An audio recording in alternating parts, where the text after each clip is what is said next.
The air in Lisbon airport was thick with recycled air and the scent of strong espresso, but beneath it all was something heavier, the quiet before betrayal.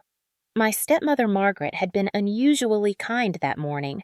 Her voice dipped in honey when she said, "Claire, go grab a coffee, dear. I'll watch our bags." It was such an ordinary sentence that I didn't question it. My father Richard was resting near the gate, too tired from the trip to argue about anything. I remember his face turned toward the window, pale from the flu that had lingered the whole week. When I returned from the cafe, 2 cups trembling in my hands, both Margaret and the luggage were gone. At first I assumed she had moved closer to the boarding gate. Then I saw the empty seats, the absence too deliberate, too silent. My father's coat was gone too. I walked to the counter, heart pounding in a rhythm I could hear in my throat. "The Monroe party?" I asked. The clerk glanced at the monitor. They boarded early. "Flight to Seattle. Gate closed 10 minutes ago." I stared at her, not understanding. "But I'm Claire Monroe." The woman's eyes softened. "Then I'm afraid they left without you." Something inside me cracked, not loudly, not dramatically, but like a small hairline fracture you only feel later when you try to breathe. My phone was missing from my purse, my passport too, wallet gone, everything. Only a folded boarding pass with my name on it and a crumpled receipt from the cafe remained. For a long moment, I stood still watching the reflection of people boarding other flights. Families laughing, couples holding hands, a child pressing her face against the glass to watch the planes take off. The kind of belonging that now felt foreign to me. It wasn't confusion anymore, it was clarity, sharp and cold. Margaret had planned this. The subtle questions about my passwords last week, the way she'd insisted on helping with the travel documents, the forced closeness that made my skin itch. It all clicked into place with terrifying precision. My stepmother hadn't forgotten me, she had erased me. But she miscalculated one thing. I am not the kind of woman who disappears quietly. When she returned home to Seattle, she would find me already waiting, and she would learn that some ghosts come back not to haunt, but to reclaim what was stolen. Looking back, I should have seen the cracks long before Lisbon. The house I grew up in was never peaceful, it was polished. Margaret made sure of that. Every surface gleamed, every photo on the wall curated to show the perfect family she'd engineered. My mother's face was nowhere to be found. The first week Margaret moved in, she quietly boxed up all the pictures of my mother, saying it's time to move on. My father didn't protest. He never did. By then, he was already tired, softened by grief and her attention. Margaret had arrived like a balm, elegant, efficient, sympathetic. She made my father laugh again. She made me invisible. At 17, I thought her coldness was just awkwardness that we'd learned to live with each other, but control was her native language. It began subtly. She forgot to give me messages from friends, intercepted my mail, told neighbors I was emotionally fragile. When I got into architecture school, she told my father I wasn't ready to live alone. He believed her. Every decision about my life became a family matter, which meant Margaret's decision. Even my job when I got hired at a design firm, she made my father guilt me into moving back home to save money. I became a guest in my own house. Margaret loved small humiliations. "Claire, you forgot to set the table again," she'd say, smiling sweetly while my father sat in silence. Her power didn't come from shouting, it came from rewriting reality until you doubted your own memory. That's how gaslighting works. It's not fire, it's fog. The last year before the trip was the worst. My father's health declined, and Margaret used it like a stage prop. She monitored his pills, controlled his phone, handled all his finances. I noticed changes, insurance documents missing new accounts in her name. When I questioned it, she looked at me like I was mad. "You're imagining things, Claire. Grief does strange things to people. Grief, yes, but not mine. His." She was slowly killing his will to think. Still, she could play the perfect wife in public. Church luncheons, charity events, floral dresses, and pearls. Everyone adored her. "You're lucky to have such a devoted stepmother," people told me. Lucky? I stopped correcting them. It was pointless to explain the invisible cage you live in when everyone else sees silk ribbons. My father's laughter had turned mechanical. His eyes, when they met mine, seemed to plead without words. "Don't fight her. Just endure." But endurance isn't peace. It's erosion. And the trip to Lisbon, a family vacation to reconnect, Margaret called it, was her masterpiece. The perfect chance to isolate me, finalize whatever legal documents she'd been drafting, and remove the last witness to her control. I remember her voice the night before the flight, soft and rehearsed. "You know, Claire, one day you'll thank me for teaching you independence." That sentence followed me like an echo through the airport's empty halls long after she disappeared. Independence. That's what she called abandonment. But for the first time in years, her manipulation had gifted me something she never intended: clarity. Because once I understood her pattern, I could dismantle it. Not with rage, but with proof. Not with violence, but with truth. The kind that leaves no space for denial, no room to hide behind lies. Margaret's idea of a family vacation was never about rest. It was about control disguised as care. When she announced the trip to Lisbon, her tone was all honey and guilt. "Your father hasn't seen the ocean in years, Claire. It'll be good for him. For us." My father nodded, tired, trusting. I wanted to refuse. Every instinct screamed that it was a setup, but I had no proof. And when you grow up under someone like Margaret, doubt becomes your shadow. You start questioning your own alarms. So I went. For him. The first few days in Lisbon were deceptively calm. The city shimmered like a painting, yellow trams crawling up hills, laundry fluttering in alleys, sunlight dripping from tiled facades. I took pictures mostly to escape the silence at our dinners. Margaret orchestrated every moment where we sat, what we ordered, how long we stayed. My father tried to fill the spaces with small talk, his voice thin from medication. He'd glance at her for approval before finishing a sentence. "Beautiful city, isn't it?" he said once, and she replied, "Yes, though some people are too distracted to appreciate it." Her eyes found mine when she said it. That was how she punished me, never in front of witnesses, never loud enough for others to notice. The cruelty was surgical. I began to notice her calls whispered quick in the hotel balcony late at night. I caught fragments of words, foreign sharp. German. She spoke fluently. When I asked who she was talking to, she smiled. "Old friends.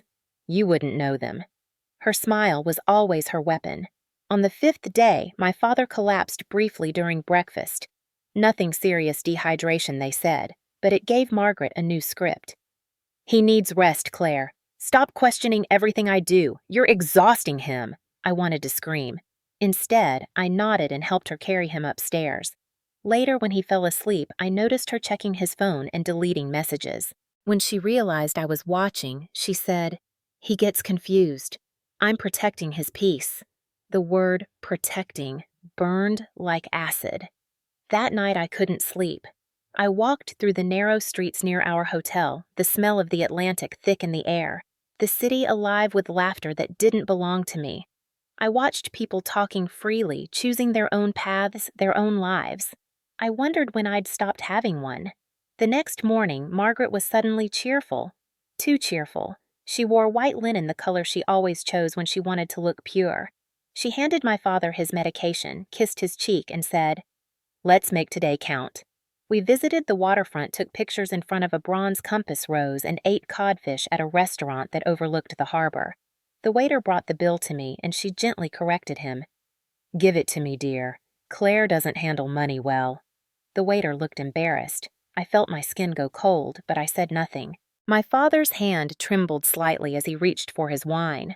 Later that evening, she asked me to pack early for the flight home. "I'll take care of the documents," she said, sliding our passports into her purse. "No need for you to worry." She always used that phrase, "no need for you to worry," whenever she wanted to remove my agency. Around midnight, I heard her whispering again on the balcony. This time, the words were English. "Everything's arranged. She won't cause problems." I didn't know who she was speaking to, but my stomach tightened.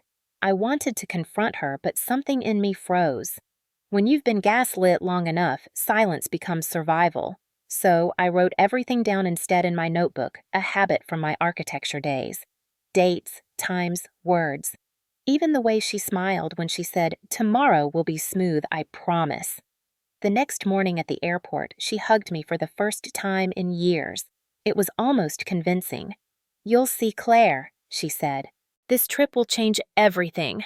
She was right. It did. Just not in the way she expected. Airports are supposed to hum with motion and purpose, but that morning the Lisbon terminal felt like an open wound.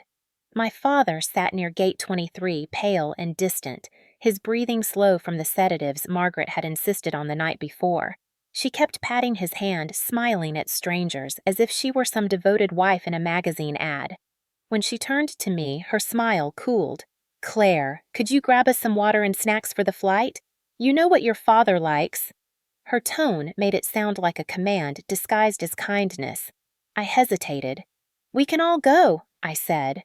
Her hand brushed mine as she pressed a 20-euro note into my palm. Cold. Deliberate. "You go ahead, dear. I'll stay with him."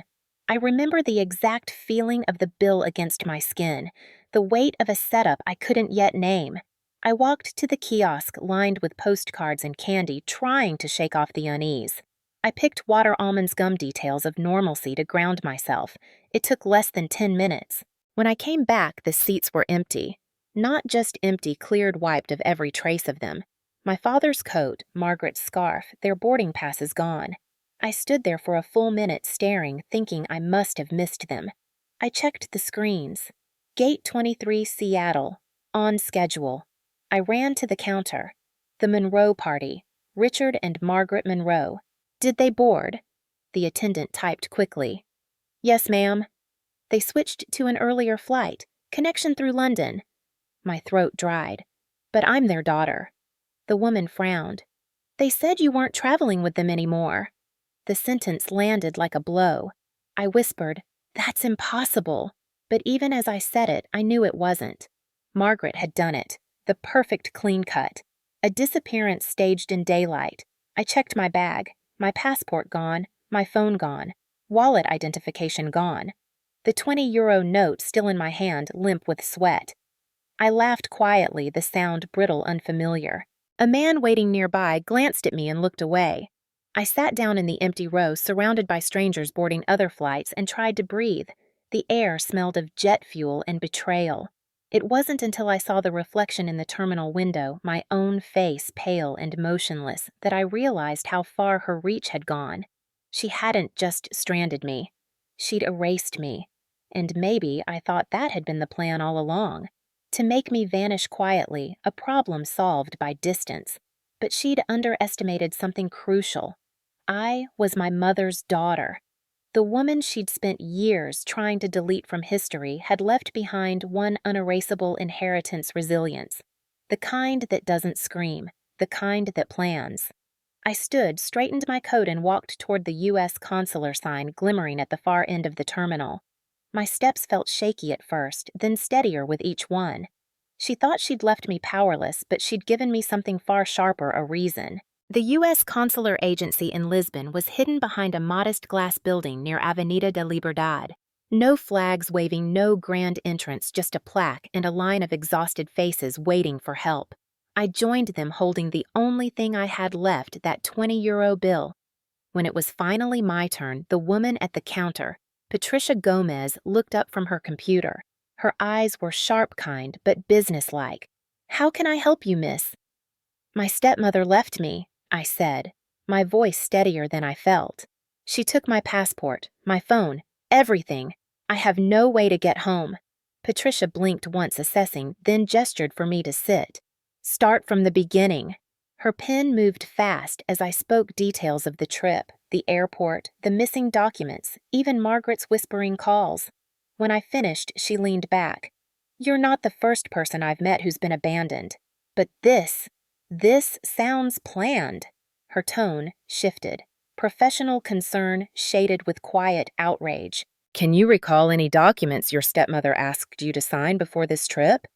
I frowned. "A few months ago, she had me sign a power of attorney, said it was for medical purposes in case something happened to my father. I never saw the full copy." Patricia nodded slowly. "That's not uncommon, but it can be abused." She left briefly, then returned with forms. "We'll issue you an emergency passport. It'll take 3 business days. You'll also need to file a police report. Our office will coordinate that." She slid a paper across the desk. "You have family back home." "My father," I said softly. "But he's under her control." Patricia studied me. "Then you have yourself. That's enough for now." She arranged temporary housing through a nearby hostel, gave me a voucher for meals, and even lent me her phone to contact my bank. My accounts were locked, passwords changed, recovery email redirected. My name was still there, but I was locked out of my own life. "She's erasing you on paper," Patricia said. "But there are ways to undo that. Document everything you remember. Times, dates, anything signed or said. Treat it like evidence." Evidence. The word steadied me.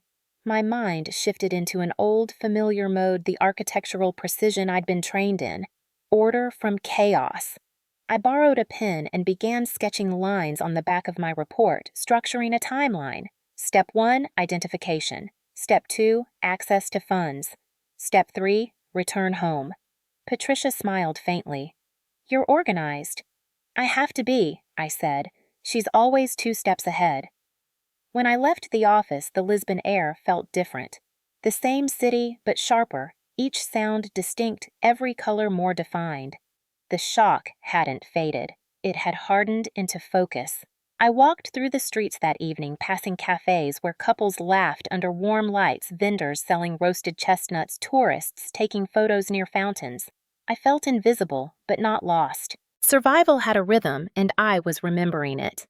Back in the hostel, I sat on the bunk with my borrowed phone, typing out everything I knew her: aliases, her bank habits, the exact medication she fed my father daily, her preferred lies. I stored it all in an encrypted email draft addressed to myself. If anything happened to me, the truth wouldn't disappear. Patricia's words echoed, "You're not broken. You're angry. Angry people find their way home." I closed my notebook and whispered to the dark, "And when I do, she'll wish she'd left a corpse instead of a witness." The flight from Lisbon to Seattle felt longer than time itself, a limbo of recycled air and quiet vengeance. By the time the plane began its descent, my exhaustion had calcified into something harder, sharper.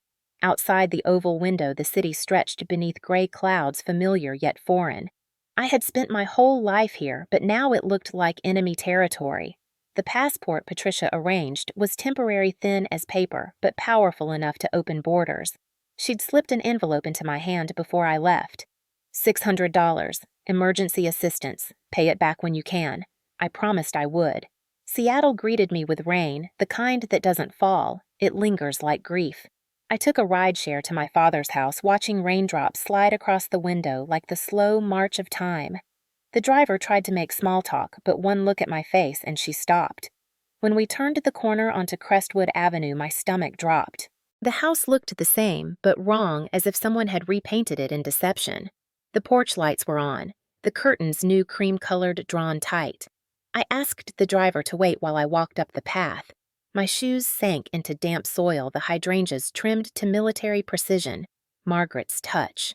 I reached under the third step where my father and I had hidden a spare key years ago. Still there. My hand trembled as I fitted into the lock. It turned easily. The alarm system chirped once disarmed. She hadn't changed the code. Inside, the air smelled of polish and silence. The kind of silence that listens. The living room was staged, not lived in. The family photos were gone, every one. In their place hung sterile landscapes, generic and cold. My father's favorite armchair sat empty, a folded blanket on the armrest as if waiting for him, but the faint smell of antiseptic betrayed he hadn't been there in weeks. I moved to his study, heart hammering. His desk was immaculate. Too immaculate. No scattered papers, no receipts, nothing personal. But in the center, placed deliberately, lay a manila folder. I opened it. Inside was a notarized document, the header printed in bold, durable power of attorney. Richard Monroe to Margaret Monroe. My name was nowhere. The signature was my father's, shaky but recognizable. I flipped to the last page and froze. A second document attached. Transfer of property and financial accounts to surviving spouse. Dated 3 weeks ago while we were still in Portugal. My fingers tightened. She had planned this for months. My eyes fell on a line of handwriting in the margin, her handwriting looping and careful for safekeeping. Safekeeping. The word twisted in my gut. My father's handwriting was faintly visible beneath the printed text, small notes, hesitant. One said, "Ask Claire to review." It had been crossed out. She had crossed it out. The walls of the house seemed to close in, filled with ghosts of conversations, interrupted warnings unheard. I pulled out my phone, new SIM, new number, and opened the recording app Patricia had installed. My voice came out steady, almost detached. Date, April 16th. Location, 1147 Crestwood Avenue. Evidence of fraudulent property and financial transfer found in Richard Monroe's study. Step 1 document. Step 2 secure witnesses. I took photos of everything. The folder, the desk, the missing photos. Then I walked through each room, cataloging what was gone, his medications, his files, the wedding portrait of my parents. All erased. When I reached the master bedroom, I stopped. Her suitcase sat half open on the floor, clothes scattered like a storm interrupted. She wasn't home. Not yet. I sat on the edge of the bed, breathing in the faint scent of her perfume. That same floral sweetness that had once masked venom. She thought she'd removed me from the story, but the story had a new narrator now. I whispered to the dark window, "Welcome home, Margaret. You're about to meet the version of me you created." Morning light crept through the blinds, slicing the room into pale gold and gray. I hadn't slept. Every sound in the house pipes expanding the hum of the refrigerator felt like a test of my nerve. At dawn, I made coffee, the cheap kind I'd bought from a gas station on the way from the airport. The bitterness grounded me. I sat at the dining table, the manila folder open in front of me like an autopsy report.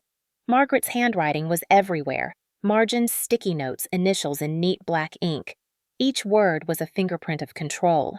She'd signed receipts for furniture sales, jewelry appraisals, even my father's antique record collection. She hadn't just taken his assets, she'd liquidated his history.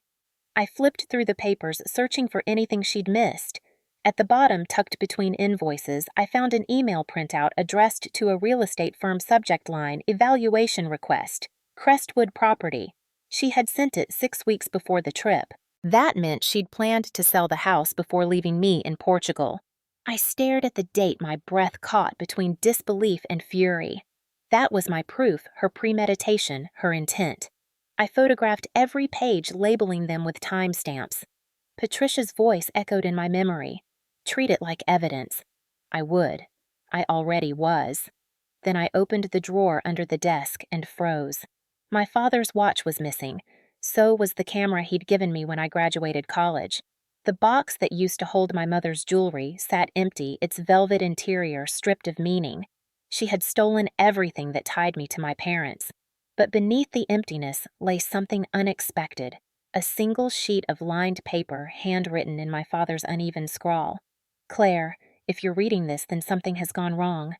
Margaret said you were unstable. She told me you threatened her. I didn't want to believe it, but she's been convincing.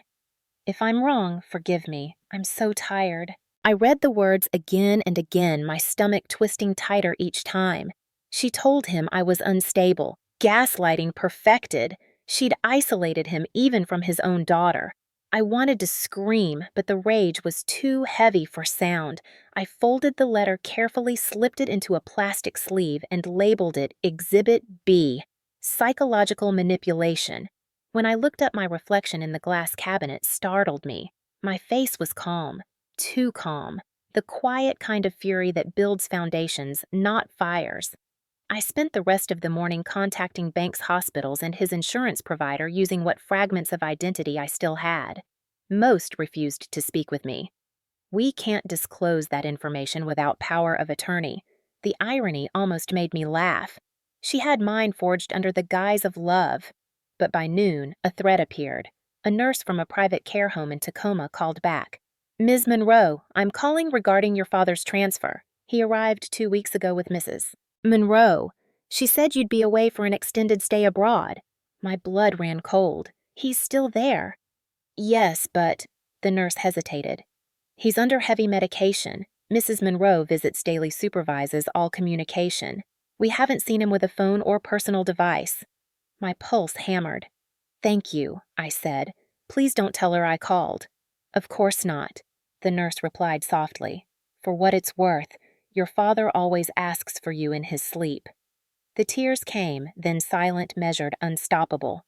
Not from weakness, but from recognition. Margaret hadn't just abandoned me. She'd imprisoned him. The plan was bigger than greed. It was control perfected. I wiped my face, set down the phone, and opened my laptop. I started a new folder, Case Monroe. Inside it, I typed the first file name, Phase 1, Exposure. Then I whispered, "You wanted power, Margaret. Let's talk about what it costs." The house was silent when her car pulled into the driveway at 6:42 p.m. The familiar crunch of tires on gravel sent a cold pulse through me. I'd spent the entire afternoon preparing documents lined neatly on the dining table voice recorder hidden beneath a stack of mail, my phone camera angled toward the entryway. When the door opened, Margaret's voice drifted in light and confident. "Richard." "I'm home," she called out, setting down her purse. Then she froze. Her heels clicked slowly against the hardwood floor as she spotted me sitting at the table. "Claire," she said after a beat, her tone balanced between irritation and disbelief. "What on earth are you doing here?" "I didn't move. Waiting for you." Her face rearranged itself, shock, then annoyance, then that familiar mask of maternal pity. "Oh, darling, you frightened me. You shouldn't be here. You were supposed to stay in Lisbon, the embassy said." "The embassy helped me," I interrupted. "Unlike you." Something flickered in her eyes, a flash of calculation. "I see. You've misunderstood everything. Your father and I signed documents you forged." I slid the folder across the table.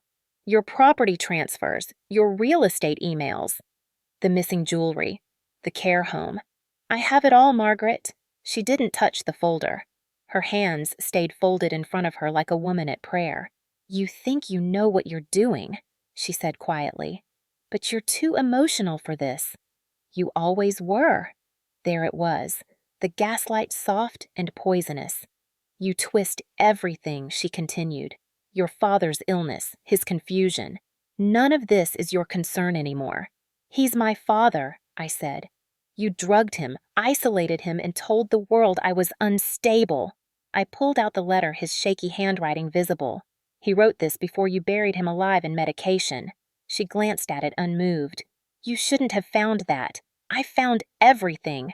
My voice was low, steady. The quiet power she'd always underestimated.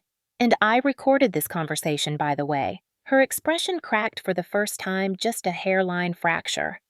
"You're bluffing." I tapped my phone. The red light blinked. "Washington is a two-party consent state. I'm informing you now." Her jaw tightened. She turned toward the hallway, maybe to retreat, maybe to call her lawyer. "Stop." My voice sliced through the air like a blade. She froze. "If you walk away, I go to the police tonight. Fraud, elder abuse, identity theft. You'll lose everything." The silence between us stretched thick and dangerous. Then she laughed, a sound like glass shattering. "Oh, Claire," she said, shaking her head. "You really think you can win? Do you know how much evidence I have against you? The emails I wrote to your father's doctor, the police report in Lisbon." She smiled, triumphant. "It says you were hysterical, aggressive. They'll believe me. Maybe I said. But they'll also believe the bank statements, the recordings, and the notary who took your cash under the table." Her eyes widened just slightly. "Yes," I whispered, leaning forward. "I found him." The pause that followed was exquisite. Her confidence wavered the surface of her control, fracturing like ice. For the first time, Margaret looked small. "What do you want?" she asked finally. "To end this." I stood slowly. "But not your way." I pointed toward the door. "You're leaving. Tonight. Before the police come. The lawyer will handle the rest." Her breath hitched. "You wouldn't—" "Try me." For a long moment, neither of us moved. Then she reached for her purse with trembling hands. As she turned toward the door, I said, "One more thing." She paused. "Your mistake was thinking abandonment ends the story." I stepped closer, close enough to smell her perfume, that sweet, false scent of lilac and control. "It doesn't. It just changes the narrator." She didn't respond. The door opened, then closed softly behind her. The house exhaled. For the first time in years, I could breathe too. I didn't sleep that night. The sound of rain against the windows was relentless, as if the city itself were whispering reminders of everything she'd done. I spent the hours until dawn turning my dining table into a war room. Folders stacked by category fraud, elder abuse, real estate, medical manipulation. Each one labeled and color-coded. My laptop hummed softly as I uploaded every image, every recording, every timestamp. Patricia had taught me the importance of proof. Now I understood it on a cellular level. By morning, I had built an entire case file, the kind prosecutors dream of, the kind women like Margaret never see coming. At 8:02 a.m., I called the only person who could help me move from defense to offense. Chin and Associates, how may I direct your call? Margaret Chin, please. It's urgent. The receptionist hesitated until I said the words that always open doors. Elder abuse, financial fraud, cross-border abandonment. A pause, then, please hold. 30 seconds later, a calm, precise voice came on the line. This is Margaret. I told her everything in a clean, practiced rhythm. Lisbon, the missing passport, the forged power of attorney, the false narrative of my instability, the ongoing isolation of my father. She interrupted only once. Do you have documentation? Extensive. Then we have leverage. Come in at 10. Her office on Fifth Avenue smelled of rain and ink. Margaret Chin was petite, silver-haired eyes like glass marbles, reflective but unyielding. She gestured to the chair opposite her desk. Show me. I placed the folder on the table and began sliding photos across like evidence in a trial. The forged notary stamp, the real estate emails, the letter from my father, the audio file where my stepmother admitted to taking control. Chin's expression never shifted. This is strong, she said finally. Not perfect, but strong. What's missing? I asked. Direct connection between the forgery and your stepmother's financial gain. We'll need her bank records. The police will help once the complaint's filed. She leaned forward. You're sure you want to prosecute these cases, destroy families? I met her gaze. She already did. That afternoon, we filed everything. Case number 482M, Monroe v. Monroe. Fraud, coercion, elder abuse, theft. Chin drafted emergency motions for property injunctions. Margaret wouldn't be able to sell the house or access my father's accounts until the hearing. I signed the affidavits with a hand that didn't shake. Justice, when it begins, has a physical weight. You can feel it settle into your bones. The next step was the police.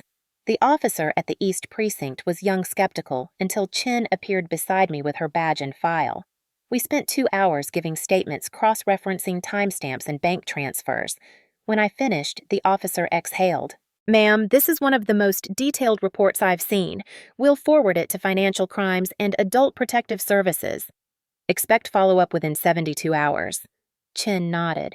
Make sure they flag it as high risk. The victim's husband is still under her control. By the time I left, dusk had fallen. The city lights shimmered off wet pavement, turning everything reflective, every window, every car door, every puddle a mirror of what I'd become. Not the frightened daughter left in a foreign country, but a woman reconstructing the truth one document at a time. I stopped at a small cafe, ordered tea, and opened my notebook. On the first page, I wrote Phase 2, Exposure. Underneath one sentence, I will not let her rewrite my story. As I walked home, my phone buzzed. Unknown number. I almost ignored it, but instinct told me to answer. Hello, silence, then a breath. Her voice. Claire, we need to talk. I didn't respond. You've made a mistake, she said softly. You're hurting your father. I smiled to myself. No, Margaret. I'm saving him. And for once, I have witnesses. Then I hung up. The line went dead, but for the first time since Lisbon, I felt alive. The hearing was set for a Thursday morning in King County Superior Court. I arrived early, files organized in perfect order, each tab marked with color-coded labels, financial, medical, property, witness. My attorney, Margaret Chin, met me in the marble hallway outside courtroom 3B. Are you ready? She asked. I've been ready since Lisbon, I said. When we entered, my stepmother was already seated at the defense table. Perfectly composed pearls, gleaming lips curved in the same polite smile she'd worn the day she left me at the airport. Her lawyer, a sharp-featured man named Robert Michaels, leaned close, whispering something that made her smirk. I sat down, eyes forward. The bailiff called the case. Claire Monroe versus Margaret Monroe. Judge Morrison presided, late 50s expression carved from discipline. When she looked up from her notes, the entire room quieted. Chin stood first. Your Honor, this case concerns the deliberate and fraudulent transfer of financial and medical authority from a father to his spouse achieved through deception and coercion. The victim's daughter was subsequently abandoned in a foreign country to prevent discovery. Michaels rose smoothly. Your Honor, my client is the lawful wife of Richard Monroe. The power of attorney was properly notarized and executed. Any claims of coercion are unsupported and stem from emotional distress, not evidence. The judge nodded. We'll let the evidence decide. I was called to the stand first. The oath felt heavier than I expected, as if truth itself carried physical gravity. Chin's voice was calm, guiding. Ms. Monroe, can you describe the events leading up to your trip to Lisbon? It was supposed to be a family vacation, I said, but it was a trap. She left me there, no passport, no phone, no identification. And prior to that, did you sign any documents presented by the defendant? Yes, I replied. She said it was for my father's medical care. I trusted her. Chin displayed the document on the screen, durable power of attorney with my father's trembling signature and Margaret's neat initials. Did you review this before signing no? She scrolled through quickly. Told me it was standard procedure. Did you later learn it was used to transfer your father's property and accounts? Yes, and to remove me from every legal document. Michaels objected. Speculation. Overruled, said the judge. Chin continued. Ms. Monroe, did you find proof of premeditation? I took a breath. Yes. Emails to a real estate agency sent before we left for Lisbon asking for property evaluations. She was preparing to sell my father's house. Gasps rippled through the courtroom. Chin handed the printed emails to the clerk. Then came the recording. My confrontation with Margaret in the dining room. The audio filled the room, her calm, dismissive voice, her laughter, and finally her silence when I revealed I'd found the notary. It played for 3 minutes each second, chipping away at her composure. When it ended, Chin said simply, That concludes Exhibit C. Michaels shifted tactics. Mrs. Monroe, would you please explain your side? Margaret took the stand with the poise of a queen defending her crown. Claire has always been unstable. After her mother died, she became controlling, possessive of her father. I only ever tried to help. Did you leave her in Lisbon? The judge asked. She wandered off, Margaret said smoothly. She has episodes. Chin stood. Episodes or independence. You told embassy officials she was mentally unwell. Did you provide medical proof? No, but did you take her passport? Margaret's lips parted. I don't recall. You don't recall? Chin's tone hardened. Or you don't want to admit it. Michaels objected, but the judge raised a hand. Answer the question. Margaret hesitated. I may have kept it for safekeeping. Chin's voice dropped to a whisper that carried through the courtroom. Safekeeping like the bank accounts, like her father's signature. Margaret's eyes flickered, her certainty cracking. Chin turned to the judge. We rest, Your Honor. The silence that followed was deep and complete. The judge looked from one table to the other, then to the exhibits stacked before her. I will review the evidence and deliver my ruling tomorrow at 10 a.m. As the bailiff dismissed the court, Margaret rose quickly, refusing to look at me. But I watched her go, her posture no longer royal, just a woman walking out of borrowed power, one step away from losing everything she'd built on lies. The next morning I woke before dawn. The air in my apartment felt electric, tense, the kind of silence that comes before a storm. I dressed simply, a black blouse, hair tied back. Not to look powerful, but to look steady. My father's silver watch, the one she'd stolen, and I'd later found in evidence photos, circled my wrist. Proof of time reclaimed. At 9:45, I entered courtroom 3B, again. Margaret was already there, sitting stiffly beside Michaels, her hands clenched around a tissue she never used. The gallery was nearly empty, only a few observers, a reporter from the Seattle Herald and a social worker from Adult Protective Services. When the bailiff called for order, Judge Morrison appeared, papers in hand. This court, she began, has reviewed all submitted evidence, witness testimony, and the forensic verification of notarization irregularities. I have reached a decision. My pulse slowed to a crawl, every heartbeat loud as thunder. The court finds that the power of attorney and associated financial transfers were obtained through fraudulent misrepresentation, she said, her tone, even her eyes unmoving. The notary's protocol was violated. The defendant provided false statements, and the abandonment of the plaintiff in a foreign country demonstrates deliberate concealment. Margaret inhaled sharply, as if she'd been slapped. The judge continued, "The documents are hereby invalidated. Full ownership of the Monroe estate and associated accounts reverts to Mr. Richard Monroe, with his daughter Claire Monroe appointed interim guardian pending medical review." Chin placed a steady hand on my arm, a silent victory note. Furthermore, the judge added, "This court refers the matter to the King County prosecutor for criminal charges, elder abuse fraud, and unlawful abandonment." Margaret made a faint sound, half protest, half disbelief. "Your Honor, I silence Mrs. Monroe." Judge Morrison said, "You will have opportunity to speak when the criminal case proceeds. Until then, a restraining order will be issued effective immediately.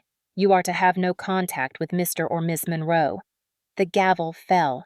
3 sharp strikes. The sound was so final it seemed to echo off the marble and through my bones. For months I had been trapped in the undertow of her manipulation, gaslighted into silence, exiled from my own family. And now, with one ruling, everything reversed. It didn't feel like triumph. It felt like air after drowning. Margaret sat frozen, her face stripped of pretense. Even Michael's looked subdued, his confident posture reduced to paperwork. When I stood, she turned toward me. For a brief, fragile moment, her mask cracked fully. Her voice was a whisper only I could hear. "You've ruined everything." I looked her straight in the eye. "No, Margaret. You did. I left her there in the same courthouse where she'd planned to erase me." Outside, the rain had stopped. The world looked washed clean, the kind of light Seattle rarely gets thin gold for giving. Chin joined me on the steps. "You did well," she said. "Most people would have settled." "Most people haven't been left behind in a foreign country," I replied. She smiled faintly. "The prosecutor will contact you. They'll likely offer her a plea deal, but it's up to you whether you accept." "No revenge," I said. "Just accountability." "That's the best kind," Chin said. As she left, I sat on the courthouse steps, feeling the cool stone beneath my palms. I pulled out my phone, opened the folder labeled Case Monroe, and added one last note at the bottom: verdict delivered. Truth upheld. Then I closed it. I didn't cry. I didn't even smile. Some victories aren't loud. They hum quietly under your skin, steady and enduring. When I looked up, the city skyline shimmered in the post-rain light, and I thought of my father, safe now, finally beyond her reach. Somewhere deep inside, I heard his voice, the one she tried so hard to silence. "You did it, Claire." And for the first time in months, I believed him. 3 weeks after the verdict, the house on Crestwood Avenue no longer felt haunted. The locks had been changed, the walls repainted, the air somehow lighter. My father was home, weak but lucid, and every morning he sat on the porch, wrapped in a wool blanket, watching the light move through the maple trees. When I came outside with his coffee, he always smiled, like he couldn't quite believe I was real. "You did it, didn't you?" he said one morning, his voice thin but sure. I nodded. "We did it." He took my hand, fingers trembling. "I'm sorry I didn't see her for what she was." "You weren't supposed to," I said softly. "That's how people like her survive." Margaret's trial had begun moving through the criminal court's charges of fraud, coercion, and abandonment. Chin called to update me every few days. "The prosecution is strong," she said. "Her notary already turned witness, and the bank records trace every illegal withdrawal." Margaret's lawyer had filed for a plea deal, probation, and restitution in exchange for avoiding prison, but the judge denied it. "This isn't white-collar error," Judge Morrison wrote in her ruling. "It's cruelty with documentation." Word spread slowly through the neighborhood.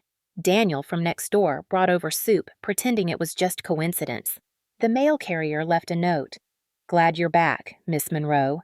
The grocery clerk down the street slipped a discount coupon into my bag and whispered, "Saw the article. Brave of you." I didn't feel brave. I felt repaired, piece by piece. Some evenings after my father went to bed, I sat in the study, the same room where I'd found the forged documents, and opened my journal. It wasn't evidence anymore. It was testimony of another kind. I wrote about how silence had once felt safe, but now it felt like complicity. About how power doesn't always shout. Sometimes it just refuses to move. A month later, the prosecutor called. She accepted the plea, he said. 3 years probation, full restitution, and permanent record of felony fraud. No jail time, but she'll never work in caregiving finance or legal capacity again. I exhaled slowly. That's enough. You sure, he asked? We could have gone harder. I'm sure, I said. Let her live with what she lost. That's punishment enough. In August, I rewrote my father's will with his blessing this time. We left the house to a community trust for elderly care and education, my name listed only as executor. When I asked him why, he smiled. Because this home shouldn't just be where we survived. It should stand for something better. The day the new documents were notarized properly this time, I stood in the same courthouse hallway where I'd once felt so small. The marble didn't feel cold anymore. Chin joined me for a final signature, her tone softer than usual. You've done more than win, Claire, she said. You've changed what this case means for others. Maybe, I said. But really, I just needed to end it. That's how change starts, she replied. When autumn came, my father's health improved enough for short walks. We'd stroll down the street in the golden light, passing neighbors who waved some too shy to speak. The hydrangeas bloomed again, blue, full alive. I'd trimmed them myself. I never replaced the family photos Margaret removed, but I framed one new picture, my father and me on the porch, sunlight between us, both of us looking forward. One evening as rain began to fall, I stood by the window listening to it drum softly against the glass. My reflection stared back, older, steadier, unafraid. I whispered not to Margaret, not even to my father, but to the version of myself who had once stood in that Lisbon terminal, shaking with loss. You found your way home. Justice hadn't come like thunder. It had come like rain, quiet, cleansing, persistent. I poured myself tea, opened my journal to a new page, and wrote the last entry justice served. Healing in progress. Outside, the rain kept falling steady as truth.